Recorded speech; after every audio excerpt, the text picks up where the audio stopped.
Bienvenue dans l'émission Les cheveux dans les yeux. Ravi d'être là. Alors une émission créée par les coiffeurs pour les coiffeurs, mais également à destination du grand public. On se découvre aujourd'hui. Très bien. On ne se connaît pas. Non, du tout. C'est la première fois qu'on se voit. Alors on se connaît à travers les réseaux sociaux, Oui. on peut le dire. Tu es un acteur de la formation pour nous autres coiffeurs. Donc je vais te demander de te présenter. Je sais que tu t'appelles Éric Dumont. Déjà pas mal. C'est déjà pas mal. Tu gères Éducatitude. Éducatitude. Voilà. Et du coup, je vais te demander de te présenter pour savoir un peu ta fonction auprès de nos autres Très coiffeurs. bien. Écoute, moi je suis issu d'un labo, puisque j'ai exercé pendant une quinzaine d'années chez Eugène Perma, où j'ai été à la fois représentant, puis après je suis passé animateur de réseau, après je suis devenu directeur de région. 15 très belles années de ma vie, à la suite de laquelle, à la quarantaine, le syndrome de l'entreprise m'a pris et j'ai décidé de monter ma propre entreprise. Qu'est-ce que c'est animateur réseau pour ceux qui ne À connaîtraient pas? À l'époque, on appelait ça des animateurs coach pour booster un peu la force de vente. Okay. C'est-à-dire qu'on était un relais entre le directeur de région et la force de vente. Donc tu t'occupais des commerciaux sur le terrain? Exactement. Okay. J'avais 17 commerciaux dont je m'occupais, de la région Aquitaine aujourd'hui à la région Occitanie. Okay. Et j'étais basé à Toulouse. Donc tu bougeais? Beaucoup. Je partais le mardi, je rentrais le vendredi. Et ça, c'était sur la moitié de carrière, parce que pendant 8 ans, j'étais représentant, donc sur toute la région aussi. D'accord. Voilà. Okay. Donc ça a été une très belle première partie dans laquelle j'ai créé des réseaux, des amis, des relations, des clients. Tu voyais en moyenne combien de personnes par mois? Tu saurais dire? J'en voyais déjà 7 à 8 par jour. Oui. Donc ok, ça fait un peu 150, quelque chose comme voilà, ça. Voilà, à peu près, ça par fait mois. 8 par mois, et puis on va dire que j'accompagnais tous les jours un représentant différent. D'accord, tu tournais avec eux? Je tournais avec eux tout le temps, la primauté au terrain, oui. Et au contact avec les coiffeurs. D'accord. C'était ça qui faisait que... C'est comme ça que tu nous as découvert? Aussi. Oui. Voilà, aussi. D'accord. Ouais. Et le monde de la coiffure, ça t'a plu instantanément ou tu aurais pu aller ailleurs? J'étais issu avant la restauration. D'accord. Quand je suis entré dans cette maison en 1990, j'ai découvert la coiffure, ça m'a beaucoup plu immédiatement. J'ai retrouvé beaucoup le contact humain, la chaleur humaine, et c'est quelque chose qui m'a plu très vite. Okay. Et la preuve en est, c'est que 30 ans après, j'y suis toujours dedans. Et puis tu es bien là parce que, voilà. On va le dire, j'ai rencontré 2-3 personnes que je connaissais sur le trottoir. Et qui m'ont présenté, du coup, qui m'ont amené là.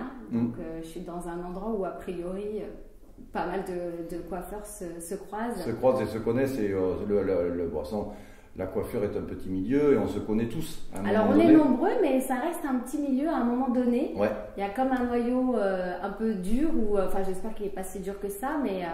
J'espère que vous ne serez pas si dur que ça. À l'avenir. En tous les cas... non, il y a un noyau de gens qui se connaissent. Et pendant ces 15 ans chez Eugène Perma, ça m'a permis de créer ce réseau-là. D'accord. Et après, j'en ai profité pour moi, puisque j'ai démarré Éducatitude en 2005. Donc, c'était un organisme de formation qui aujourd'hui a 15 ans, ce qui est assez rare dans l'éducation. Tu faisais partie des premiers? Je faisais partie à l'époque, si on enlève toutes les académies comme Tony Ngaï sur Paris ou Sassoon ou des académies comme Alexandre de Paris qui étaient des académies installées, en tant que nomade. Ah oui, parce que toi, tu bouges. Voilà, moi je n'ai pas d'académie. Ça, on l'a pas dit. Tu n'as pas d'académie. Je vais l'expliquer. D'accord. Parce que c'est une philosophie. Dans le départ, c'était effectivement de ne pas s'installer en dur, on va dire, pour pouvoir répondre à une demande nationale. Okay. Démarrer sans locaux, avec une équipe de formateurs, si possible les meilleurs. Elle s'est construite avec les années. Oui, ça je vais forcément te demander. Parce qu'en étant chez Eugène Perma, tu côtoyais des coiffeurs chez Eugène Perma. Les ambassadeurs d'Eugène Perma surtout. Alors, on peut dire qu'ils étaient à l'époque ou on ne sait plus? Ah si, à l'époque, il y avait notamment il y avait Didier Collado, il y avait Marco Gérassi, il y avait Bruno Estatov, il y avait Patrick Hamed. Il y avait Pierre Moricone. Voilà, on parle d'une génération que les moins de 20 ans ne peuvent pas connaître. Exactement, et donc on a tous fait nos armes à cette époque-là. Moi, j'ai rencontré Patrick, il avait encore des cheveux. Finesse. Moi, je ne l'ai pas connu avec des cheveux, donc c'était... Non, voilà. Donc en fait, tu as tourné, tu as démarré ton entreprise avec des coiffeurs... Tout d'abord, au départ, avec 2-3 ambassadeurs qui ont même voulu suivre mon aventure, se prêter au jeu. Essuyer les plâtres, notamment Marco Gérassi était un des premiers qui était en place à l'époque chez L'Oréal. Il avait quitté Eugène Perma pour aller chez L'Oréal. Et ça t'a permis d'élargir un peu le spectre. C'est bien quand les gens bougent, finalement. Donc ça m'a permis d'élargir le spectre de mes connaissances. Et puis bon, après on fait les salons, on fait le mondial coiffure beauté, on essaye de faire parler de soi. Et alors tu t'es fait connaître en tant que, donc pas formateur. Non, en tant que centre de formation. Centre de formation, donc en faisant des salons comme ça. Non, c'est pas tout à fait ça. Non. J'ai démarré avec un calendrier de formation qu'on a positionné sur toute la région Midi-Pyrénées. Mais à l'époque, il n'y avait pas Internet comme aujourd'hui. Non, du tout. Comment tu faisais connaître ça? Porte à porte. Porte à porte. La voiture, la mallette, on a repris les vieux réflexes. Ah d'accord, voilà. Bon, voilà, je voulais savoir un peu comment c'est. Parce que je te vois beaucoup sur les réseaux sociaux aujourd'hui. Mais ça, c'est la phase émergée de l'iceberg. La phase primaire, c'est du travail sur le terrain. Du travail sur le terrain. Ok. Rencontrer les professionnels, leur expliquer l'intérêt de l'éducation. Pourquoi il faut qu'ils s'éduquent. Il y a 15 ans, ce n'était pas les mêmes motivations qu'aujourd'hui. Donc déjà à l'époque, c'était quand même leur apporter au plus près de chez eux les meilleurs ambassadeurs qu'on ne voit que dans les maisons de produits ou à Paris. Okay. Donc c'était leur éviter un déplacement à Paris en leur amenant l'académie parisienne à Toulouse ou dans la région. Dans leur salon, tu allais Non, dans la ville. On allait dans les hôtels.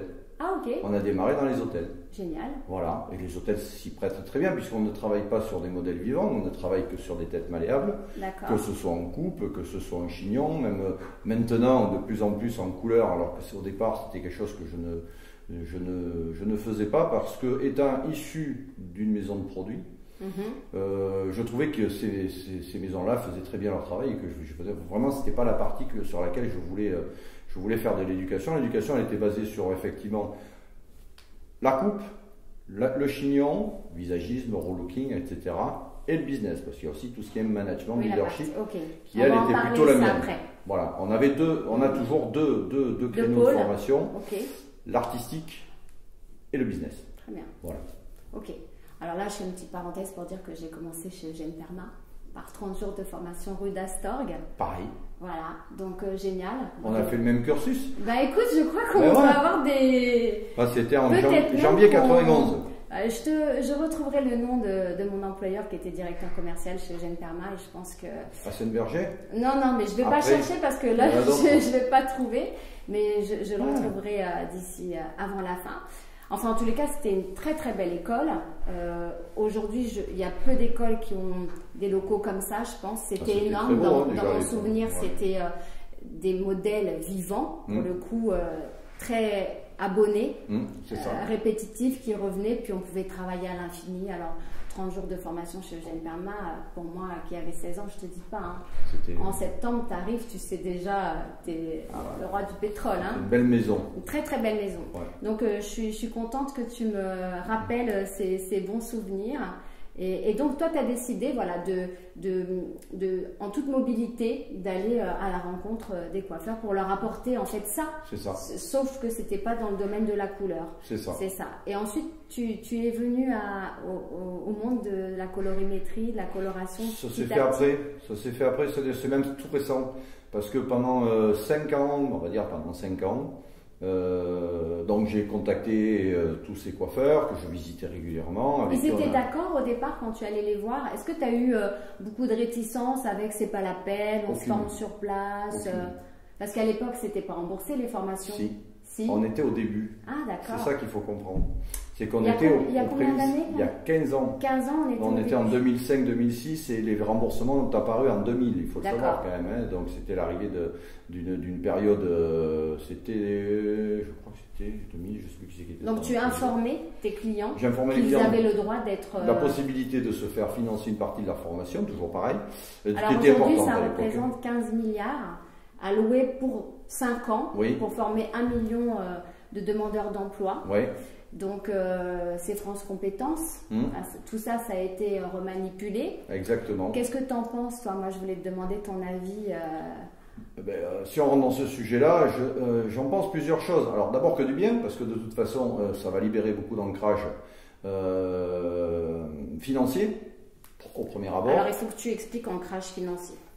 Il faut savoir qu'aujourd'hui, il y a encore 2 ans, il y avait des OPCA, donc c'est d'ailleurs des organismes paritaires collecteurs agréés, un par branche.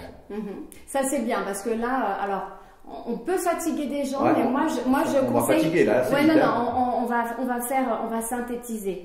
Mais c'est quand même bien parce que c'est une grande nébuleuse, personne ne comprend rien. Exactement. On vous dit envoyez vos papiers, moi je l'ai fait. Finalement, tu es souvent recalé parce que tu n'as pas envoyé les bons documents. Donc c'est important d'avoir des gens qui expliquent que tout ça, c'est en train de bouger. Et que ça fonctionne très bien. Et que ça fonctionne très bien. Il faut juste se dire, bon, ça va fonctionner mieux, parce qu'a priori, c'est fait pour que ça roule ensuite. Exactement. Tout ça. Donc il y a un compte...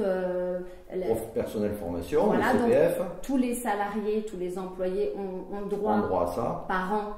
Tu sais à combien? Oui, on va le dire, c'est 20 heures par an, cumulable sur 6 ans, ça fait 120 heures. Donc tout ça, c'est mobilisable en euros. Oui. Donc chaque salarié a le droit à la formation. C'est un droit, et puis l'employeur doit former, c'est une obligation de ses salariés aussi. Alors ça, on va en parler aussi. Qu'est-ce qui risque un employeur qui ne formerait pas? Il risque plusieurs choses. Il risque déjà un manque de compétences, ça c'est dommage. Oui. Ça c'est la première des choses. Et de ne pas se servir de la richesse d'un collaborateur, parce que quand même, c'est quand même important de pouvoir miser et que le collaborateur s'épanouisse, et de ce fait, ça retombe toujours dans l'entreprise à un moment ou à un autre. Et puis aussi surtout, c'est que aujourd'hui, la nouvelle réforme de la formation professionnelle amène l'employeur à obligation de former son collaborateur. Et le collaborateur à se former. Est-ce qu'ils sont au courant, les employeurs?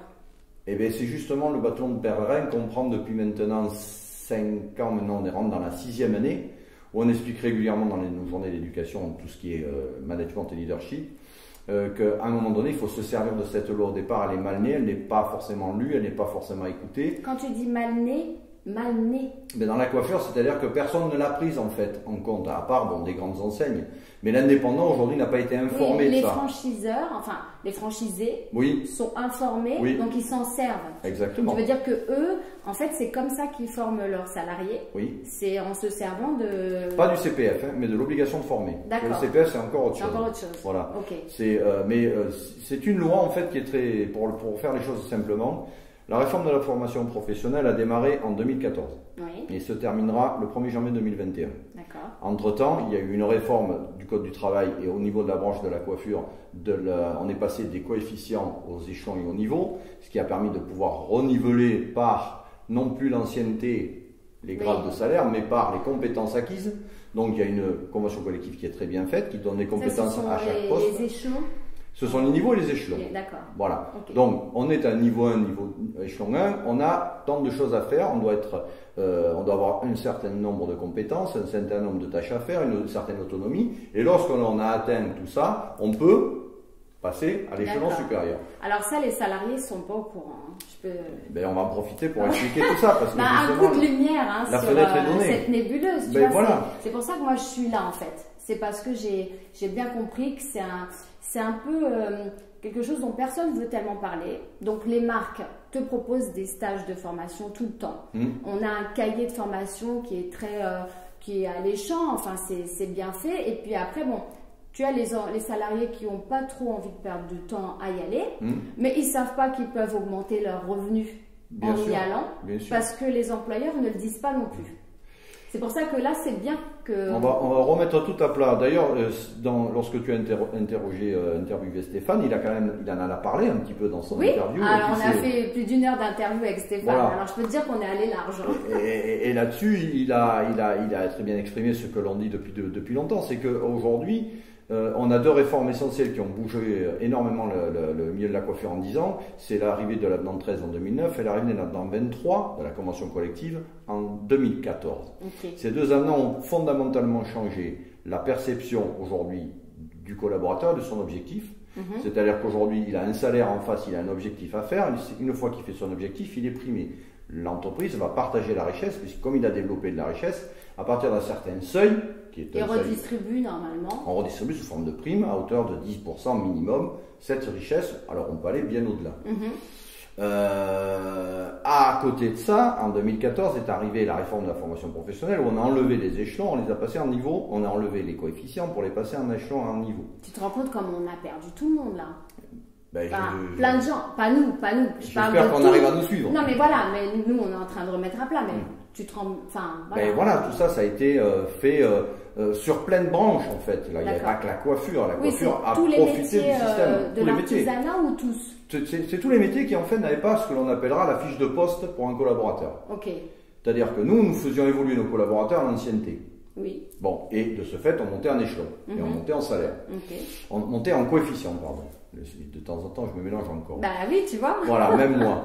Et maintenant, on a des niveaux d'échelon, on a une fiche de poste qui doit être remplie par le collaborateur. Et lorsqu'il a bien rempli cette veste, on va dire que c'est une veste qu'on lui donne, des fois elle est trop grande, des fois elle est trop petite.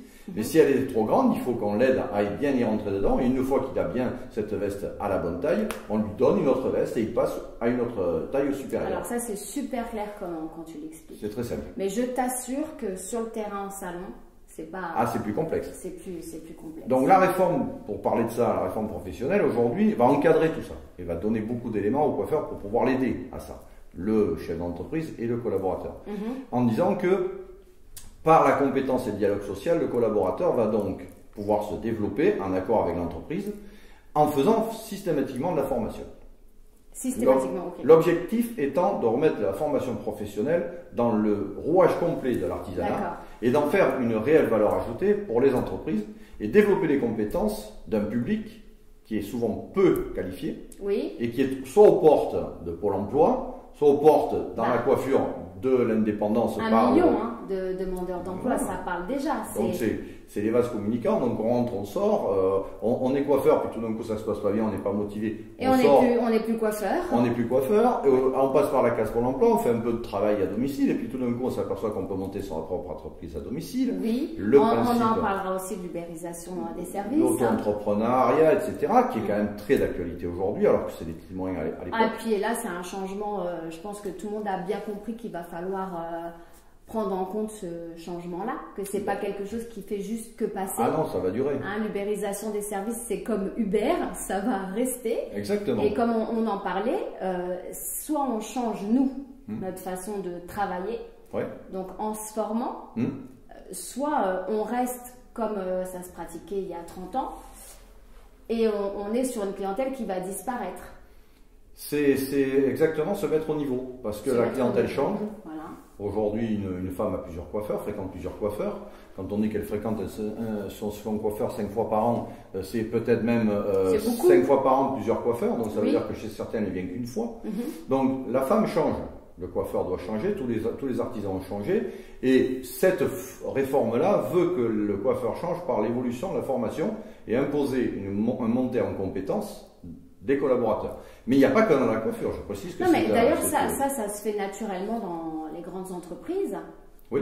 Ça se fait naturellement. Il y a des réunions annuelles comme ça pour connaître les objectifs, là où on veut aller. D'ailleurs, je précise, parce que tu parlais des femmes qui vont en centre de coiffure, je précise que en fait, il y a des travailleurs à temps partiel dans le monde de la coiffure et ça représente 80% des femmes qui travaillent la plupart des travailleurs à temps partiel sont des femmes et du coup maintenant elles ont acquis le même droit que des salariés qui seraient à temps plein pour faire de la formation au même titre que... Ça c'est un point aussi pareil, c'est bien de le dire parce que du coup elles y avaient moins le droit ou pas le droit avant, je ne sais pas. Non, c'est toujours pareil, à une époque c'était un budget global pour l'entreprise.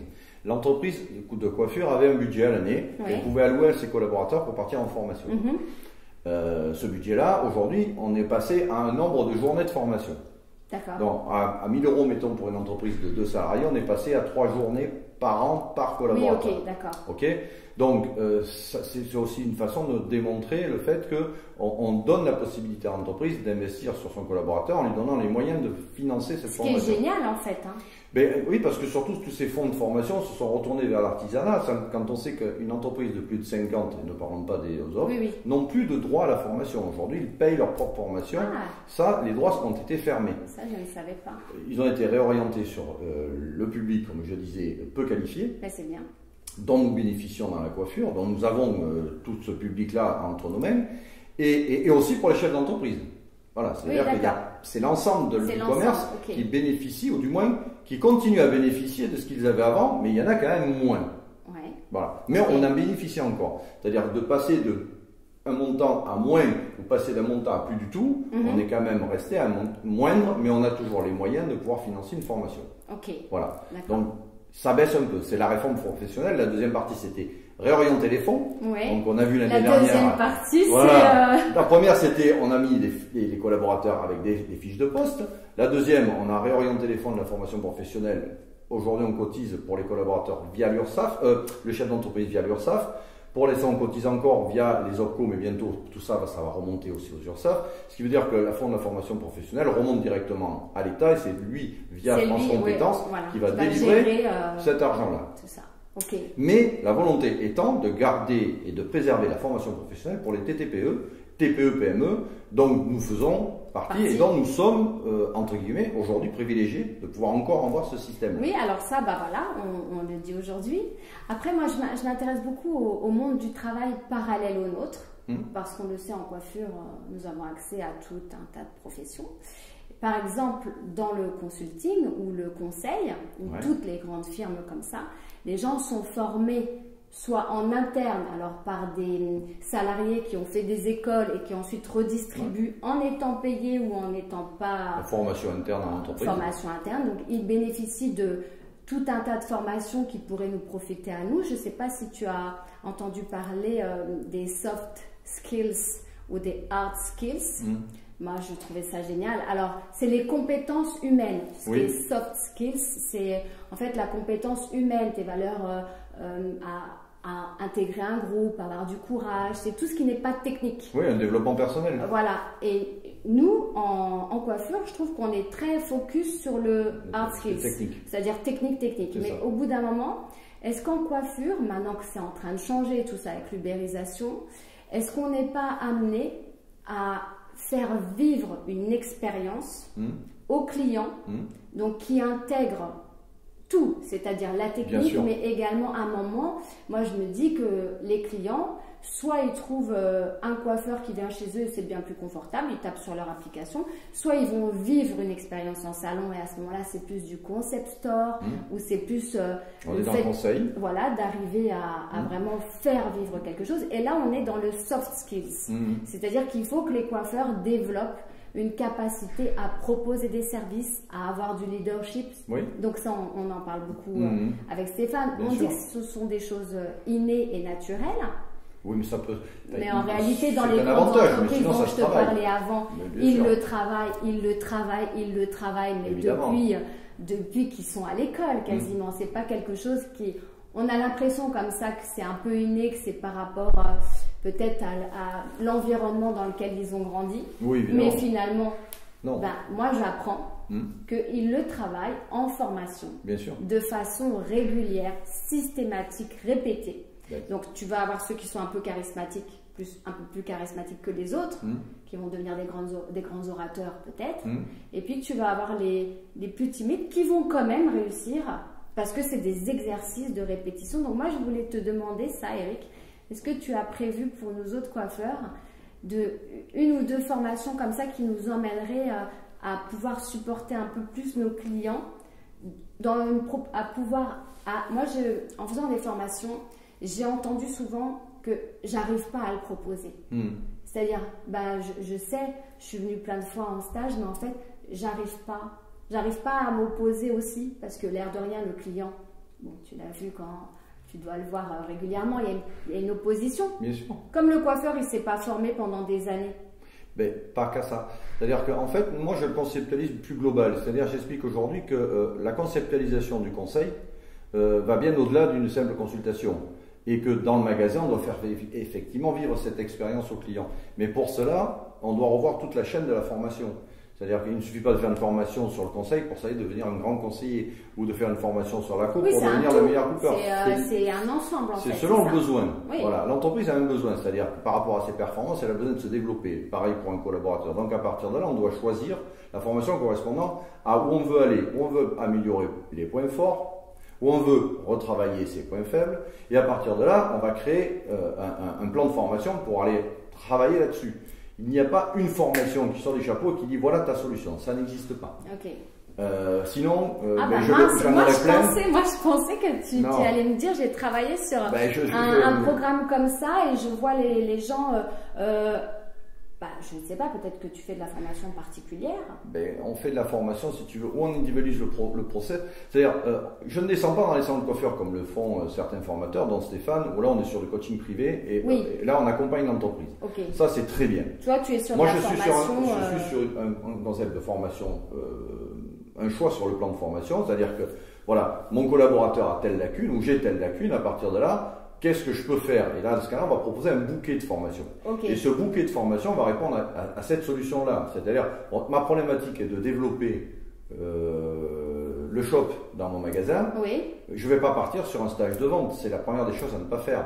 On va plutôt partir sur une idée de comment tu conseilles ta cliente au départ. Est-ce que ton concept autour de la consultation est bon? C'est intéressant. Voilà. Et à partir Parce que de là, tu vois, il y a plein de gens qui partiraient sur de la formation de vente. Si c'était ce qu'il faut faire, ça marcherait. Ça ne marche pas, on va passer à autre chose. Okay. C'est pas du tout le truc. Donc il y a quand même pas mal de choses qui ont bougé. Je suis contente de l'entendre. On est sur une évolution beaucoup plus personnalisée de la formation et de dire voilà, tel collaborateur va arriver là, à partir de là, on va prendre telle route.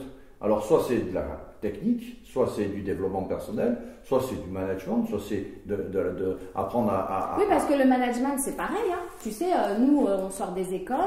Moi je suis maître artisan, donc j'ai un peu étudié la gestion, mais globalement un brevet professionnel ça ne suffit pas. Non. Donc ça on va le répéter, on va pas le déformer, mais et il en faut pourtant. C'est comme dans les grandes écoles, c'est pareil, il faut en manger, étudier des bilans, enfin pour arriver à faire un business plan, c'est ce que toutes les banques te demandent au départ. Moi je comprends que les gens se franchisent.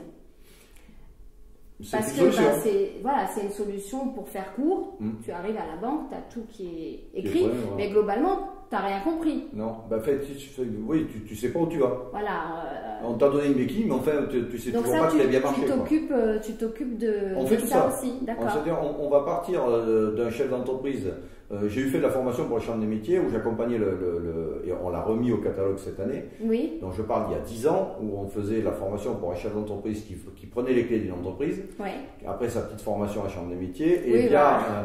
Alors, déjà, si tu fais la formation et tu t'installes encore après, c'est que tu as un moral d'enfer. Hein, oui. Donc, on a des formations techniques qui vous sont proposées, vous les prenez pas, mais vous êtes tellement pris dans votre travail qu'il y a une chose que vous oubliez, c'est qu'il faut apprendre à gérer son affaire. De toute façon, si tu confonds dépenses, recettes, enfin on le sait tous, ça, je sais pas s'il y a assez de gens qui le savent. Mais on est en train d'y revenir, parce que c'est toujours pareil, moi pendant 10 ans j'ai vendu de la formation soft skills, c'est ça? Ouais, donc c'était la formation technique. Ah non, hard skills. Ouais. Donc pendant à peu près une dizaine d'années. Et on a tous vu que de la formation comme ça, c'est pour ça qu'on répondait aux attentes. On avait toujours une partie management, mais cette partie-là était plutôt diffusée dans le canal des franchises, puisque j'ai beaucoup travaillé pour eux. D'accord. J'ai travaillé pour pas mal d'enseignes, notamment une la plus connue qui est Pascal Coste, ou d'autres régionales où j'ai même un client encore actuel qui est Alain Delois. Donc je travaille encore pour des groupes comme ça, mais là, eux, ils sont vraiment demandeurs de tout ce qui est management et accompagnement des collaborateurs dans leur évolution. Tu trouves qu'ils le sont moins dans les plus petites mais c'est structures. Évident. Alors que finalement, c'est peut-être là qu'ils en auraient. Et c'est là qu'on a le plus besoin, et c'est là où le marché est en train d'évoluer, et c'est là où la coiffure est en train de prendre un grand virage. Et le virage, il faut qu'elle le prenne, parce qu'effectivement, aujourd'hui, un chef d'entreprise doit aussi aborder tout le côté gestion, RH d'une entreprise, et c'est tout ça qui fera qu'il sera bon et qu'il aura des collaborateurs qui auront envie de bosser chez lui. Alors RH, soft skills. Oui, voilà, on est à fond là-dedans. Nous, on n'y connaît rien, quoi. On nous dit pas, tu devras avoir une casquette de gestionnaire, tu devras avoir une casquette de recrutement, manager, leadership. On nous dit pas. Alors, je dirais, c'est pas nouveau. On le découvre une fois qu'on y est. C'est pas nouveau. Non, ça a toujours été comme ça, mais c'était moins nécessaire parce que quand ça marchait, tant que ça tourne... Oui, tu veux dire qu'il y avait une clientèle plus récurrente. Les salons travaillaient encore un peu mieux. Quoi qu'il arrive, ils travaillaient. Voilà. Moi, je suis rentré en 90, c'était le début de la chute. Et c'était la guerre du Golfe. Et là, on a commencé à avoir un cycle économique qui était parti à la baisse. Et c'est là où la coiffeuse, où la cliente a espacé, a commencé à espacer ses passages. On était encore à la permanente, elle s'est arrêtée, etc. Oui, il y a eu un déclin. C'est énorme. Enfin, je veux dire, je ne sais pas par combien on divise le chiffre d'affaires d'un salon classique aujourd'hui, mais je ne sais pas si tu sais, moi je n'ai pas les chiffres. Aujourd'hui, 67 millions d'euros de mémoire, on est à peu près sur...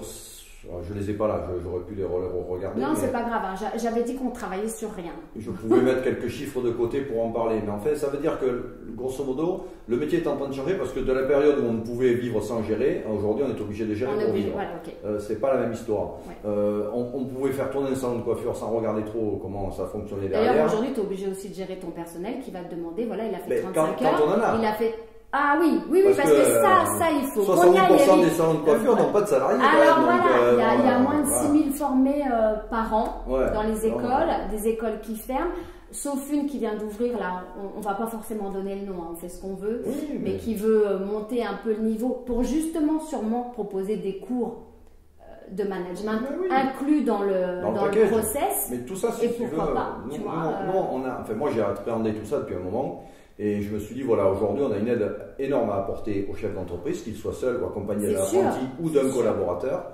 D'abord lui, apprendre à bien connaître les méandres de son entreprise, parce que ça, jusqu'à présent, on ne le faisait pas. Non. Donc, on a un système d'éducation là-dessus. On a des parcours métiers sur 3 ans où il peut venir tous les trimestres se baigner dans un peu son management et puis quand il en a assez, il repart au salon et puis il revient 3 mois après, il reprend sa culture. C'est génial, donc tu fais des choses, c'est à la carte quand même. Oui, mais c'est toujours dans cette même philosophie, c'est-à-dire on doit apporter un véritable accompagnement et l'aider aussi à comprendre quelle est la problématique de ses collaborateurs, pourquoi on a une problématique aujourd'hui à l'embauche, pourquoi le collaborateur ne retrouve pas ses petits lorsqu'il est embauché, etc., etc. Il y a des solutions. La plus grande étant cette fameuse convention collective avec l'avenant 13 qui nous permet de voir avec un coefficient de 3,4 de pouvoir proposer un chiffre d'affaires et des primes à un collaborateur. Et si c'est bien utilisé, on va pouvoir vraiment partager une belle richesse, le faire travailler, gagner de l'argent et attirer les bons voilà, profils. parce qu'il faut faire savoir, bon, nous on l'a dit avec Stéphane, qu'il y a moyen de gagner sa vie dans la coiffure. Mais ça on ne sait pas. Tu vois, le coiffeur c'est toujours un peu... c'est très très rare quand il s'en sort dans l'opinion générale. C'est-à-dire tu as un enfant qui te dit qu'il va faire coiffure, tu es dans une famille classique, tu dis mon Dieu quoi. Ah non mais on va l'assommer, le mettre dans le placard, on le ressort dans 1 an, il revient avec une idée nouvelle, hein, et il va faire un métier normal qui rapportera dignement sa vie. Enfin, qui rapportera pour pouvoir vivre quoi. Il y a vraiment un truc avec ça hein, qui nous traîne comme un fil à la patte que le coiffeur ne gagne pas sa vie. Ça, c'est être passéiste. Il faut qu'on arrête de penser comme ça. Et qu'aujourd'hui, on a un système qui va... De toute façon, et c'est pas que la coiffure, l'artisanat et tout dans le même... mais de toute façon, en boucherie, en boulangerie, tout le salaire même, on est autour du SMIC. Alors, il y a 1 million de chômeurs, mais on gagne... Mais on trouve pas de salariés quand on cherche. Alors, est-ce que c'est un problème de motivation ? On s'est mal débrouillé à un moment donné, sûrement pour que personne se présente comme ça. Est-ce que c'est générationnel ? Est-ce que quoi ? C'est plein de petites choses. C'est plein de petites choses. On en est arrivé Alors, là. je voulais aussi parler avec toi des réseaux sociaux, tant qu'on est là. Est-ce que tu as une formation sur les réseaux sociaux pour aider un peu les collaborateurs à s'y mettre ? C'est même pas qu'une formation, c'est une philosophie qu'on a autour de ça. Ouais, parce que comme je sais que tu es au taquet... Nous, les réseaux sociaux, on utilise beaucoup. Pourquoi ? Parce qu'on veut leur apprendre à les utiliser. Oui, parce qu'il y a beaucoup qui pensent, comme pour l'ubérisation, que c'est une mode, ça va passer. Non. Ah non, tout le monde est dans le train. Ouais, nous, on prévient, si vous n'êtes pas dans le train... si vous nous regardez, c'est que déjà vous êtes branchés sur les réseaux sociaux. Connecté, mais et que si on est connecté, c'est quelque chose qui est gratuit, qui est immédiat et qui est rapide et qui permet de pouvoir... Alors qui prend du temps quand même. Hein. Oui, faut le faire bien. Faut le faire bien, sinon des fois, vous ne pouvez pas le faire. Si, il faut le faire. Je sais pas comment dire moi ça. On ne le fait pas à moitié. Voilà, c'est ça, il faut être formé là aussi. C'est un investissement journalier, c'est minimum 1 heure par jour, c'est savoir utiliser les bons réseaux, parce que tous les réseaux ne sont pas à prendre. Hein, le public, là, ça gagne du temps, hein, si tu sais lesquels. Le public des jeunes, c'est plutôt Instagram, avec la coiffure pas mal, le public Facebook, c'est un petit peu plus âgé, YouTube, c'est encore autre chose. Snapchat, c'est encore, et puis on aura des nouveaux qui vont arriver au fil, parce que là, on précise que nous sommes en 2020. Et malheureusement, oui. Parce que c'est bien daté, parce que tout ça, on se dira, mais attends, il parlait de quoi dans 20 ans? Tu sais, quand la vidéo, elle sera toute déformée comme ça sur YouTube. Qu'on ne sera plus dans le métier. Voilà que... Non, aujourd'hui, c'est obligatoire. Donc, répondre à ta question de dire, est-ce que vous faites une formation? Oui, okay. Mais pas que. Mais pas que. C'est pareil, c'est global. On construit autour de l'éducation, de la coiffure, tout le système du partage par les réseaux sociaux. Et on apprend à nos coiffeurs à se servir de ça. Okay. Et de se servir de nos propres réseaux sociaux pour diffuser leur propre image, parce que de fait, elles partent 2 fois plus vite à 2 fois plus de monde, de se servir de toutes nos stars qui sont dans l'éducation pour qu'ils se servent d'eux pour diffuser leur information. Parce que le grand public ne connaît pas nos stars, hein, parce que je précise que Les Cheveux dans les Yeux, c'est une émission qui est également faite pour le grand public. Donc toutes nos stars, oui. Nos stars... parce que ce sont nos stars à nous, ce ne sont pas forcément les stars... qu'on voit juste sur des murs, quoi. Tu vois, ce ne sont pas que des noms, nous on les connaît. Oui. Enfin, nos stars nous font vibrer. C'est ça. Faut savoir que la coiffure, c'est quand même un métier de vibration, enfin de création, d'envie, voilà, parce qu'on oublie de le dire ça hein, à chaque fois. C'est la coiffure pour plein de gens, si tu vas dans un salon, tu fais la coiffure qu'on te demande. Et puis pour plein d'autres gens, peut-être qu'ils sont à un niveau moindre parce qu'ils vont en formation, enfin parce qu'ils sont plus motivés, je ne sais pas. Mais en tous les cas, il y a quand même plein de coiffeurs super motivés, super passionnés. Il en reste encore plein. Oui. Non, oui. 200 je ne fais pas que la coiffure est terminée. Oui, il faut de tout. Mais non, mais ce que je veux dire, c'est que j'ai entendu, voilà, le mythe est mort, la coiffure est morte. Non mais vous rigolez. Non, enfin, moi j'adore, hein, je veux dire, 200, voilà, c'est peut-être ce qui m'a fait aller dans la coiffure aussi, tu vois, c'est des images, j'ai adoré, mais on nous montre plus, quoi, je veux dire, les médias ne parlent plus de nous, plus tellement. Mais, ou pas bien. Ou pas, voilà, donc on en parlait aussi, j'en parlerai à chaque fois, parce que je trouve qu'on est toujours, voilà, on nous met dans un univers fantaisiste, alors qu'on est quand même, somme toute, assez cartésien. Une fois qu'on a un salon de coiffure, si tu sais pas faire de A à Z, tu peux t'amuser entre deux, hein, faire de l'artistique, mais il y a quand même, entre A et Z, tout un tas de travail et de savoir-faire. C'est très très complet, le métier d'artisanat. Moi, je dis aujourd'hui que qu'est-ce qui a fait qu'on parle de nous en ce moment? C'est les barbiers. C'est vrai. D'ailleurs, c'est quand même une des plus vieilles professions. Si ce n'est la plus vieille. Oui, on ne sait pas parce qu'avant, il y a un autre truc, tu sais. Voilà un métier qui est réapparu, qui avait disparu de tous les réseaux, n'en parlons pas, mais même à un moment donné, on avait même enlevé du BP la coiffure homme. Il n'y avait plus de barbe. Voilà, on n'avait plus de barbier, on n'avait plus de prof pour éduquer tout ça. Oui, c'est vrai. Et là, le métier est un boom, une explosion. Renaît de ses cendres tout seul. Et aujourd'hui, qu'est-ce qu'il fait? Alors peut-être que le brushing, ça va revenir comme ça aussi. Hein.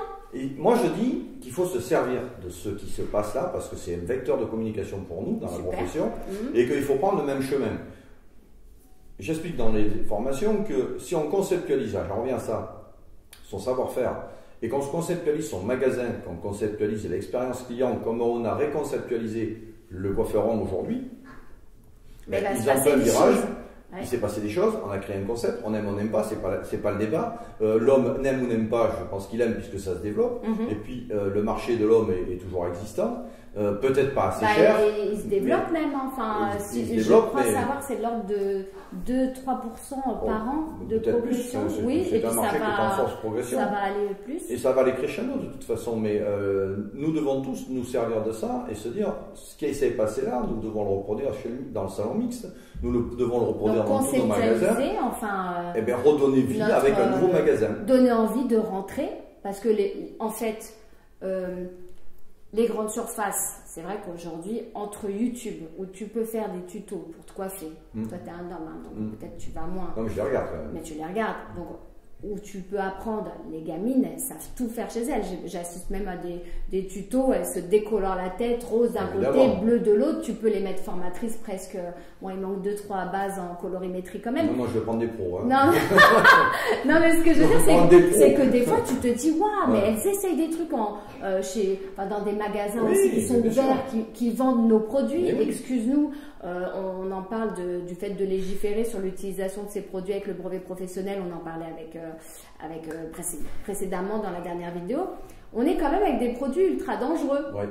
Il faut le dire, le répéter, parce attention. que les couleurs pastel, tout ça, c'est mieux d'aller en formation quand même. Oui, la colorimétrie, c'est la base d'une application. Voilà, il y a des sacrés dégâts, parce que ça, on ne les voit pas sur les réseaux. Non. Et quelqu'un qui n'est pas formé qui fait ça. Donc, moi, je dis que voilà, les gamines, elles voient ça, elles arrivent en salon avec une photo en pensant que bah oui, de toute façon, elles se sont appliquées un noir il y a 2 mois. Donc, non, mais c'est un rose. Tu vois, ce que je veux dire, c'est qu'il y a tout un tas de choses déformées comme ça avec l'accessibilité rapide à une vision qui est tronquée. Voilà. Et du coup, nous, ce qui a décrédibilisé notre métier à un moment donné, je pense que ça va le remettre dans la lumière avec toutes ces youtubeuses qui donnent des conseils. Et là, on se rend compte que c'est quand même technique. Des fois, elles y arrivent, des fois, elles n'y arrivent pas. Une fois de plus, il ne faut pas les contre, il faut s'en servir. Voilà. C'est encore une fois ne tu pas as d'ailleurs des contre, spécialistes du blond en salon de coiffure, du rose, du... On forme nos gens, nos stagiaires à évoluer vers ce genre de technique. Mais pas que, il ne faut pas non plus faire que ça, il faut l'avoir et savoir la présenter, savoir la proposer, la mettre dans un univers, la mettre dans une expérience client. Et tout ça, c'est là où on va réexpliquer aujourd'hui dans nos journées d'éducation que coiffer ne suffit plus. Non. Et qu'on doit on en revient à l'expérience, ressortir et se regarder coiffer. Ouais. Voilà. Et regarder si on a la bonne attitude, regarder si on a la bonne gestuelle, regarder si on a les bons réflexes. Regardez si on a les bons mots, les bons verbes, et puis au-delà de ça, si on a le bon tarif, si ce tarif me rapporte. Et une fois que j'ai fait ça, est-ce que je peux le proposer? Est-ce que je gagne ma vie? Est-ce que je la gagne pas? Parce que c'est compliqué aussi de bouger ses tarifs. Tu vois, quand tu te rends compte que par exemple, il n'y a plus de coiffeurs, donc ok, donc on a dégringolé tous les prix, on a suivi les franchises un peu. L'erreur. Avec l'erreur. Oui, mais du coup, quand tu veux remonter tes tarifs, les clients ne comprennent plus. C'est plus compliqué. C'est très compliqué, à moins de réouvrir un nouvel endroit où là tu te positionnes directement en plus luxe. Après, sinon c'est très compliqué de monter ses tarifs quand tu es déjà là depuis 10 ou 20 ans et que tu expliques à tes clients, tu es allé en formation. Ça a un coût. Voilà, Ouais, mais il faut aller plus loin. L'idée, c'est ça, c'est de dire qu'aujourd'hui, nous, quand on rentre dans nos salles de formation, on explique simplement que, d'abord, c'est un investissement. Vous allez payer l'éducation, vous allez donc faire un chèque, c'est plus financé à 100%, et heureusement. Et donc, ça prouve qu'il y a un investissement, et cet investissement doit revenir immédiatement dans la caisse. Je dis toujours, 1 euro investi dans mon éducation, c'est 2 euros dans votre caisse. Si ça ne marche pas ça, il vous faut changer d'éducation. Et si nous ne vous apportons pas ça, il vous faut changer de système de formation. Donc nous, on est dans cette... Ça, c'est assez clair. C'est clair. Et souvent, ça rapporte plus que ça. On avait encore un débat aujourd'hui avec tous mes formateurs qui était de dire, on pourrait presque dire 1%. Parce qu'aujourd'hui, c'était une formation de formateur. Je n'ai pas trop compris, mais je crois que c'était ça. Oui, on avait 4 belles académies parisiennes. On était là pour pouvoir se mettre aux normes avec la fameuse réforme. Répète le début de la phrase. On était avec qui? J'ai pas compris. 4 formateurs, 4 équipes d'académie parisienne, entre autres. Bon, il y avait Medley pour parler de Pat Gabé-Ahmed, il y avait Stéphane Amaru, il y avait Didac avec il y avait du lourd. Il y avait du lourd, il y avait Lucas pour nous, sa académie. Il y avait un des membres de Jean-Marie Contreras, et puis il y avait Jérémy Kiss qui était un de mes formateurs les plus utilisés au niveau d'éducatitude. Donc le mois d'avant c'était Toulouse, le formateur toulousain, le mois prochain ce sera Bordeaux, et après on va voir. Parce que là c'est juste Paris. La réforme professionnelle nous engage à nous, au niveau centre de formation, à monter en qualité. On va être audité. Ça c'est bien aussi. On va être audité en fin d'année. Moi, ce sera en milieu d'année pour passer cette fameuse certification. Auditer, ça veut dire gros chiffre d'affaires. Non, ça n'a rien à voir. On a une obligation. Quelqu'un va venir nous auditer. Va venir passer une journée dans notre centre de formation pour nous poser toutes les questions, pour savoir si on est aux normes. Qualité. D'accord. Les normes qualité, c'est un référentiel qui est fourni par France Compétences, auquel on doit répondre, ça s'appelle la norme Calliope. Et nous sommes audités dans l'année pour savoir si nous correspondons à cette norme-là. Et une fois que nous aurons cette audit, qui sera formalisé ou pas, nous pourrons donc prétendre de nouveau à passer dans la nouvelle réforme de la formation professionnelle et répondre aux critères de France Compétences. Donc là, en ce moment, c'est tout le monde qui rentre dans les clous. Oui, et donc tous nos formateurs doivent être informés. Certains le font de leur côté, c'est une démarche personnelle, certains le font avec moi. Bon, on essaye d'expliquer aujourd'hui la mise aux normes du système, que chacun soit bien dans son métier, que chacun monte en compétence de la même façon qu'on le disait tout à l'heure en collaborateur, que chacun soit capable de présenter la formation de qualité pour pouvoir répondre à cette demande qui est aussi parce que le milieu change. Donc, pour moi, c'est une opportunité ce qui se passe là. Je ne le vois pas comme un problème. Moi, monter en compétence mon organisme et mes formateurs, il n'y a rien de mieux. Parce que quelque part, nous avons besoin de ça pour répondre aux attentes. Toi, du coup, on va être sûr que tu es certifié. On va croiser les doigts. Non, mais je veux dire, quand ça sera fait, mais ça devrait se faire. Au moins, on fera l'impasse sur. Alors peut-être des gens qui. Bon, après, remarque, la seule chose, c'est qu'ils ne seront pas financés. Ils ne seront pas financés, c'est tout. Hein, mais bon, chacun peut encore décider. Mais on peut aussi ne pas avoir besoin du financement. La question, elle n'est pas là. En fait, j'étais en train de me dire ça. Non, ça ne réglera pas. Ça ne réglera pas. Non. C'est-à-dire que c'était plus facile pour des formateurs pas formés de passer sous le couvert de, tu vois, c'est remboursé. Oui, là, voilà. ça sera plus facile, donc il faudrait être meilleur, quoi. Mais il faudrait être meilleur, il faudrait montrer une certaine dose de compétences et une certaine dose d'éducation et de psychologie éducative dans sa façon de fonctionner. Parce que c'est pas parce que tu es bon coiffeur que tu es bon transmetteur. Oui. C'est comme ça, c'est la première des choses. Et puis surtout, est-ce que tu corresponds à ton public? C'est ça. Parce que le public, il change. Et si je suis un formateur qui éveille un peu, qui se met pas trop au bout du jour. Et c'est pas parce que tu es bon sur scène que tu es bon en enseignement. Et que tu peux être bon en enseignement depuis 10 ans, et puis bon, tout d'un coup, tu vas décrocher. Parce que quelque part, le public a changé, mais tu ne le vois pas changer. Donc nous, en tant qu'organisme de formation, on est obligé de gérer tout ça pour que la qualité de la formation dispensée corresponde au public du jour et à la demande du moment. Donc tout le monde doit être formé, se former, être en veille permanente sur les tendances pour pouvoir répondre à un nouveau public. Un vieux qui se remet au niveau. Non, mais parce que moi, je sais qu'il n'y a pas d'âge pour se remettre. Mais non, de toute façon, il n'y a pas d'âge pour se former. Nous, on a un public qui va de 20 ans à 50, même 60 ans aujourd'hui. Puis je fais plein de formations, séminaires, donc je vois bien le public. Dans les formés, c'est pas toujours les plus jeunes finalement, mais c'est des gens qui sont réguliers généralement dans la formation. Et on rentre de plus en plus de jeunes aujourd'hui. Moi, j'ai des entreprises qui se forment avec nous, qui nous suivent depuis maintenant 15 ans, et assidûment depuis maintenant 5 ans, parce qu'on a un plan de formation qui nous amène à évoluer sur plusieurs années. Oui, puisque tu as un bouquet, ça permet on a quand même un beau bouquet d'académie, ça permet de faire un bon choix, et puis au-delà de ça, on raconte une vraie logique et une vraie histoire autour de ça, c'est le système de l'éducation en fonction de ses besoins. On n'achète plus de la formation aujourd'hui comme on l'achetait avant, d'abord parce qu'elle est payante alors qu'avant elle était financée, et qu'il faut aujourd'hui qu'elle me rapporte, donc il faut déjà que j'ai un meilleur choix, et quand elle me rapporte, autant qu'on l'adapte au mieux possible. Plus la chaussure coûte cher, plus elle est faite sur mesure.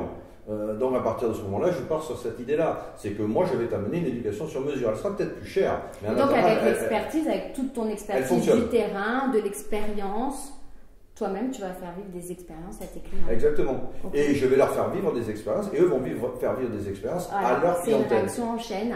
Et vont pouvoir de fait monter leurs tarifs. Oui. Non, mais ça, moi, tu prêches une convaincue. Et s'ils peuvent monter leurs tarifs, ils vont bien vivre, ils vont pouvoir peut-être embaucher, mieux salarier leurs collaborateurs, leur faire bénéficier de davantage d'argent. Ils vont aussi peut-être être plus visibles sur les réseaux, du coup. Et donc forcément. Peut-être que les jeunes voudront plus aller travailler chez eux. Un jeune qui parle de son patron en disant « moi je m'éclate, j'ai un job d'enfer, je suis bien payé » et qui met ça sur les réseaux sociaux, et demain matin vous recevez une tonne de CV. Oui, surtout que nous on voudrait faire le tour des collèges un jour.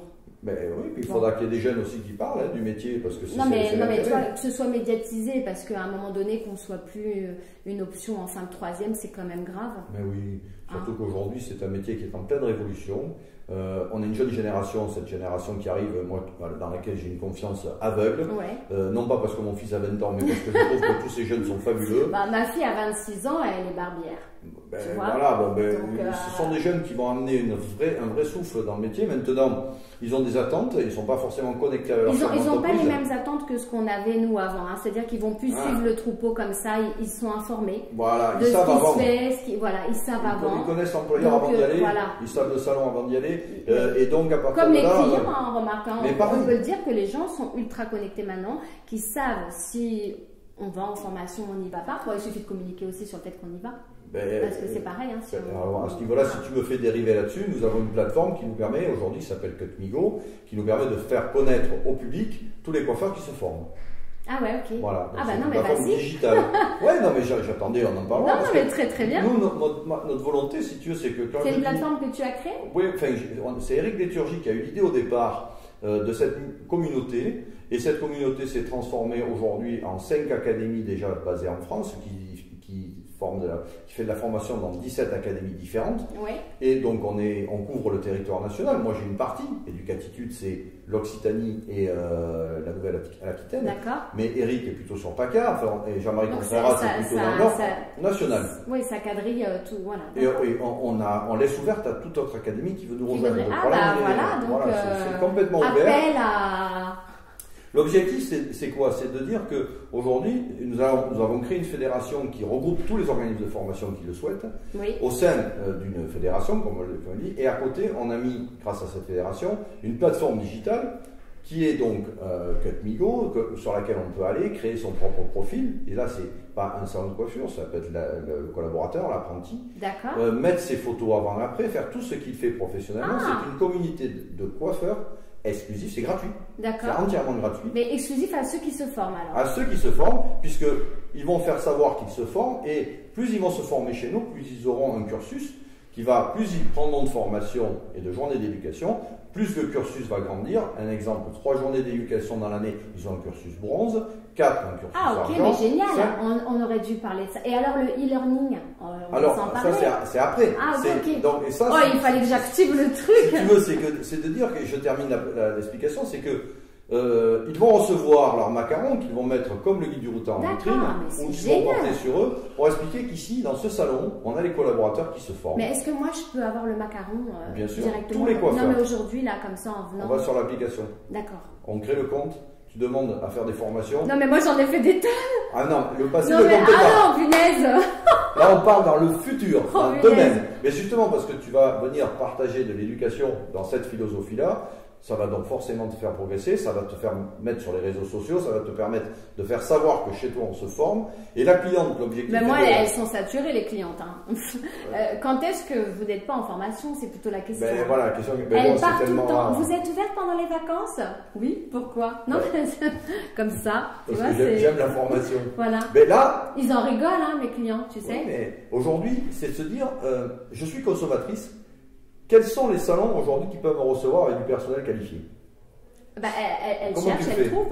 Elle cherche, elle prend des pages jaunes. On sait qu'une femme sur deux cherche. Bon, c'est plus Google maintenant. Moi, les pages jaunes, Google, les pages jaunes, etc. Mais du coup, ensuite, elles arrivent sur Instagram, elles regardent tes avant-après, et si tu es allé en formation, ça se voit.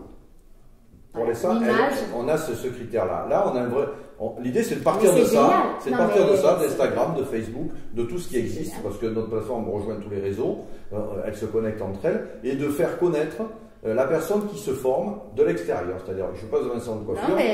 Voilà, comme je cherche un restaurant avec des étoiles, je suis plutôt à 1 étoile, 2 étoiles, 3 étoiles. Je prends un guide, je prends une tablette, je cherche et je trouve. C'est super. Moi, je restaure l'air dans ma boutique. C'est indiqué.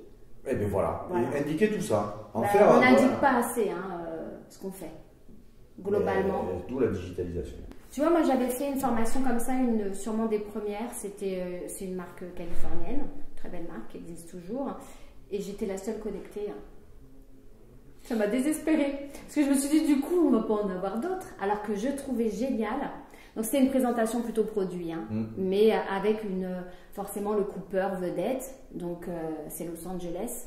Ça te permet depuis chez toi, tu es à Los Angeles. J'ai trouvé ça canon. C'est canon. Tu pouvais poser les questions que tu voulais, mais j'étais toute seule.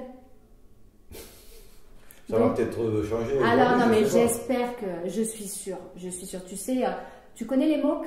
Oui. Moi j'en suis pas mal, et je trouve que c'est dommage qu'on n'en ait pas une ou deux. En coiffure, que un essuie les plâtres. Oui. On voit un peu après ce qui se passe, quoi. Tu vois? Est-ce qu'il n'y a pas des petits coiffeurs dans la province ou qui peuvent pas se déplacer, qui n'ont pas les moyens, une petite formation gratuite juste qui ouvrirait la fenêtre, tu vois, sur qu'est-ce que j'ai après, mais j'ai quand même un truc. Alors voilà, là, bon, c'est pour ça que nous on a décidé d'aller voir le client et de se confronter à lui. J'ai entendu. Mais par exemple, si tu es un jeune, admettons, comme on a besoin de former la jeunesse, tu es un jeune, ton employeur il veut pas. Allez. Ouais. Et toi tu es connecté et pas lui. Et ben, ça te permet de découvrir que si tu pourras même en parler à ton employeur. Ouais, bien sûr. Qu'il y a des gens qui font ça. Si j'ai fait une formation gratuite. Pour l'instant, nous, dans notre système d'éducation, je comprends que je suis un peu en avance. C'est même pas en avance, c'est très d'actualité. C'est simplement comment on intègre ça dans notre système. Oui, ça doit être lourd termes de gestion peut-être? Non, parce que tu en as beaucoup. J'ai des formateurs qui font ça très bien. Je vais en citer un comme ça, c'est Julien Tur, qui a un très bon système d'éducation par vidéo. Mais voilà, ça n'empêchera pas la proximité et l'entraînement face à face avec son éducateur. Ça, on est d'accord que faire des séparations, être vérifié sur... Parce que quand tu es devant ta tête et devant la télé, qui c'est qui vérifie si ça se passe bien, à part toi? Bon, alors là, je vais parler des cours de danse parce que je suis danseuse. Tu peux regarder tous les DVD que tu veux sur le pas de base. À un moment donné, il va falloir que tu te confrontes à aller danser. Et bien voilà. Bon, c'est pareil. Mais par contre, ça peut t'entraîner un peu visuellement. Je suis d'accord. Ça peut donner envie à certains de se dire oui, ce métier est sympa parce que ça, j'aimerais le faire. Ça peut ouvrir la porte à des nouvelles idées. On a ouvert une porte. Ouais, mais c'est génial. Mais je suis tout à fait d'accord. Et puis, on n'est surtout pas fermé à ça. On a la digitalisation à fond, l'éducation à fond, amener les gens vers un système où ils évoluent avec leur clientèle et nous à fond, faire savoir qu'on se forme à fond, amener sa réelle différence parce qu'on se forme, et l'éducation aujourd'hui est prouvée qu'elle ramène systématiquement de l'argent dans les caisses. De toute façon, les grandes écoles, elles font ça depuis tout le temps, donc c'est qu'il y a une raison. Pourquoi les grandes enseignes se forment depuis 20 ans alors que les indépendants ne se forment pas? D'ailleurs, tu as des coiffeurs qui ne veulent plus travailler chez des indépendants parce qu'ils estiment que ça s'encroute, qu'il n'y a pas de formation et que chez les franchisés, ils vont être formés tout le temps. Alors que maintenant, on peut dire que on sort de ça. Il y a toujours, la franchise forme toujours, elle forme toujours de la même façon. Elle formera toujours puisque c'est le but. C'est un acteur majeur de la profession, mais il n'y a pas que ça. Comme je disais tout à l'heure, 50% des salons, la personne est seule. Avec un apprenti, on arrive à 70%. Avec un salarié, 75% et après on monte. Donc ça veut dire qu'on a quand même une masse de personnes qui sont seules ou avec une personne et qui eux se forment. C'est énorme, je crois que ça représente la majorité, les unipersonnels ou à 75%. Voilà, c'est énorme quand même. Et sur ces 75%, 20% se forment. Donc il y a quand même beaucoup de gens qui ne se forment pas aujourd'hui. Alors surtout que moi je voudrais dire que quand on vient de formation, alors le chiffre d'affaires, c'est tout de suite. C'est immédiat. Parce que on le garantit. D'abord, si tu es un peu seul dans ton salon, tu vois pas trop ce qui se passe, tu n'es pas motivé, tu t'encroutes un peu.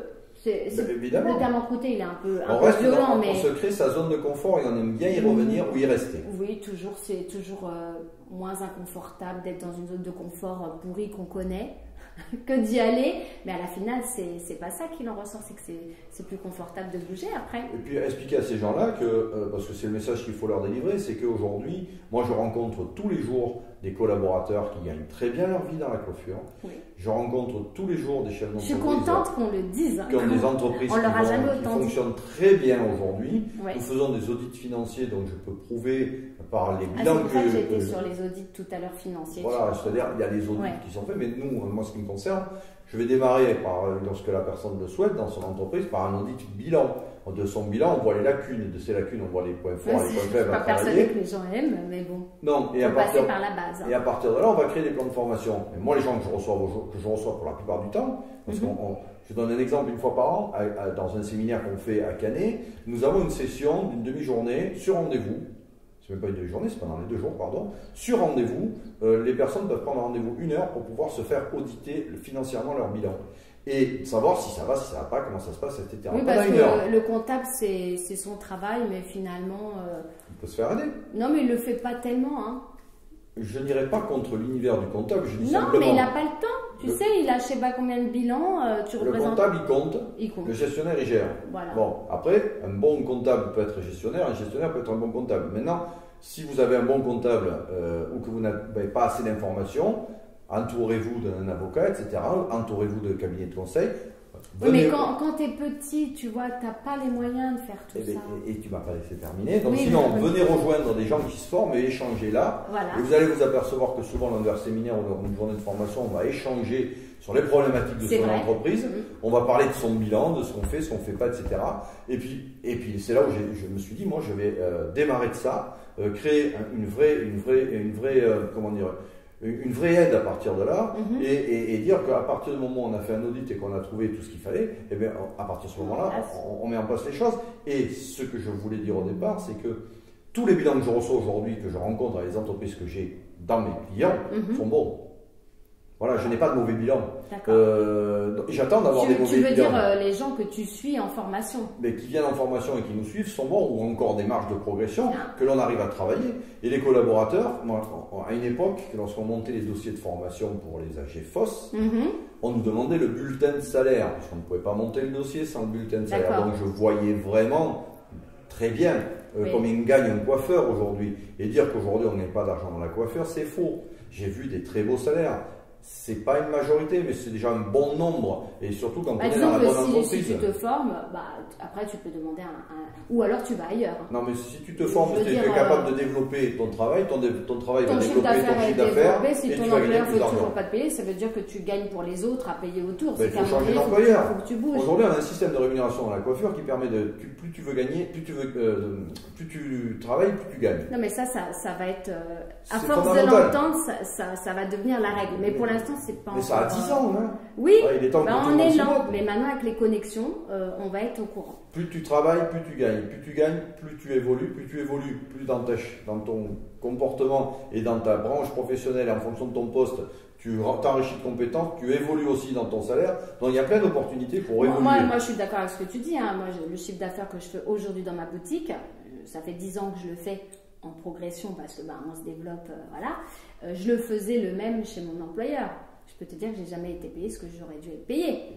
Aujourd'hui, je sais. C'est pour ça que je dis, on va le répéter, le redire à nouveau, le redire. C'est pas grave. Peut-être que dans 20 ans, on répétera encore. Mais je pense qu'il y aura tellement plus de coiffeurs, on sera tellement sur une nouvelle génération que tout ça, ça sera acquis. Et puis, les jeunes aujourd'hui, ils ont besoin qu'on leur dise, et puis ils attendent ça, et puis ils veulent travailler avec un chiffre d'affaires, ils veulent travailler avec un objectif. Non, mais je suis d'accord. Et ils veulent gagner de l'argent. Et leur dire que dans le métier on ne gagne pas, faut arrêter. Non mais c'est pour ça. Bon, nous on est là. Enfin moi je suis là pour ça aujourd'hui. En tout cas je vais te demander, puisque l'interview touche à sa fin. Déjà? Bah oui. J'ai pas tout dit. Ah bah si tu veux dire d'autres choses, vas-y. C'est ouvert. Non mais je voulais dire simplement aussi rajouter par rapport à ce qu'on avait dit un peu plus tôt, c'est que voilà, nous on a une éducation qui est très large. Oui. On va couvrir tous les besoins, tous les métiers, tous les systèmes d'éducation. On va rechercher un coiffeur.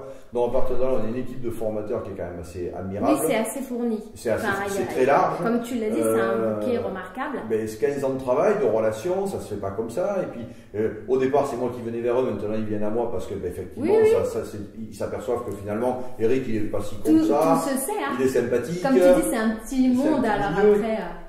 Et puis on a appris à se connaître tous, et aujourd'hui on est une vraie corporation dans l'éducation, nous sommes une unité de vraies personnes qui aiment ça. C'est pareil, on a pour volonté de réunir tous ces gens-là autour de cette fédération, comme j'en parlais tout à l'heure, de façon à faire évoluer notre métier vers le haut. En fait c'est que ça, moi c'est pour ça que je suis là. L'idée il est là. Si on s'y met à plusieurs, tous comme ça, que ça devient très très visible. Et surtout que ça soit visible et qu'on sache qu'on veut amener de l'éducation et la profession vers le haut parce qu'elle le mérite, et que surtout c'est le moment et on en a besoin. Non, et puis au-delà de ça, excuse-moi, tout le monde a des cheveux, tout le monde mérite d'être bien coiffé. Ouais. Voilà. Il y en a pas assez dans les Alors voilà, moi je suis d'accord avec ça. En tous les cas, je voulais savoir où est-ce qu'on peut te suivre, te retrouver. Est-ce que tu as une chaîne YouTube? Est-ce que tu as un compte Instagram, un Facebook? Tu peux nous Instagram, Facebook, Cutmigo, c'est la même chose, c'est Educatitude. Eric Dumont, Eric Erika, Dumont D-U-M-O-N. Oui. Educatitude viendra avant, viendra après, mais vous me retrouverez sur tous les réseaux sociaux. Ok. La chaîne YouTube, je n'en ai pas vraiment besoin aujourd'hui, maintenant. Vous pouvez me retrouver sur comment on appelle ça, le clip institutionnel Educatitude sur YouTube, vous trouverez aussi. Ok.